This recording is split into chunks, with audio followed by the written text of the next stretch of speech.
খোলা থাকার কথা সব সময়, অথচ বেলা ২টায় তালা ঝুলছে জয়পুরহাটের জামালপুর ইউনিয়ন স্বাস্থ্য ও পরিবার কল্যাণ কেন্দ্রে।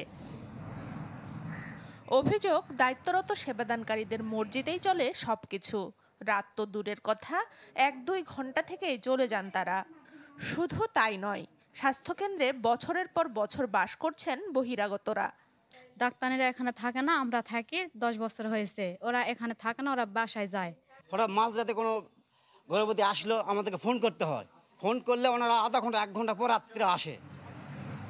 সদর উপজেলার নূরপুর কমিউনিটি ক্লিনিক শুক্রবার সাপ্তাহিক ছুটি বাদে প্রতিদিন সকাল ৯টা থেকে বিকেল ৩টা পর্যন্ত খোলা থাকার কথা, কিন্তু খোলে ১১টায়, বন্ধ করা হয় ১টার আগেই। ইলেকট্রা এয়ার কন্ডিশনার কম বিদ্যুৎ খরচে দেবে অধিক শীতলতা, আর সেভিংসও হয়ে যাবে। তাই ডাক্তারগুলো তাদের মর্জি মতো আসে, তাদের মর্জি মতো চলে যায়, তারা থাকে না। গর্ভবতীদের যে সেবাটা দেওয়ার কথা, সেবাটা এখানে হয় না, মানে সারাদিন থাকে না। যদি জয়পুর হাটই যাওয়া লাগে দিলে আমাকে ডেলিভারি করতে, তাহলে এখানে আমার হাসপাতাল থেকে কি লাভ হলো? যদিও অভিযোগ মানতে নারাজ স্বাস্থ্যসেবা কেন্দ্রে দায়িত্বরতরা, দেন নানা অজুহাত। আমি সময় মতোই যাওয়া আসা করি, সিসিতে থাকি। আমি যখন ছুটিতে ছিলাম তখন এই ঘটনা হয়তো বা হয়েছে। আমাদের সবারকে ফোন কল আছে, ও সবার সঙ্গে যোগাযোগ আছে। আর এখানে কোয়ার্টারটা হচ্ছে জরাজীর্ণ থাকার জন্য কোয়ার্টারে থাকার ব্যবস্থা নাই।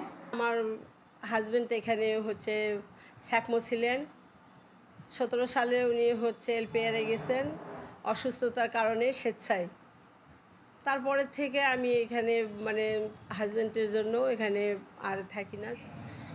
তদন্ত করে ব্যবস্থার আশ্বাস পরিবার পরিকল্পনা অধিদপ্তরের উপপরিচালক ও সিভিল সার্জনের। এই মুহূর্তে আমাদের কিছু ওষুধের প্রবলেম আছে এবং ওষুধ জিনিসটা বুঝিয়ে বলবেন। হ্যাঁ, এটা তারপরও যে জিনিসটা আলটিমেটলি হলো যারা সেবা গ্রহীতা তাদের সাথে খারাপ ব্যবহার করতে করা সমীচীন নয়। এগুলো আমরা অবশ্যই তদন্তের ভিতরে নিয়ে আসবো। এখানে ওষুধ না থাকলে যে বন্ধ করে চলে যাবে এমন কোনো কথা নয়। জয়পুরহাটে ইউনিয়ন স্বাস্থ্যসেবা ও পরিবার কল্যাণ কেন্দ্র ৪৫টি, উপস্বাস্থ্য কেন্দ্র ১২টি এবং কমিউনিটি ক্লিনিক রয়েছে ১১৩টি। Desk report, channel 24।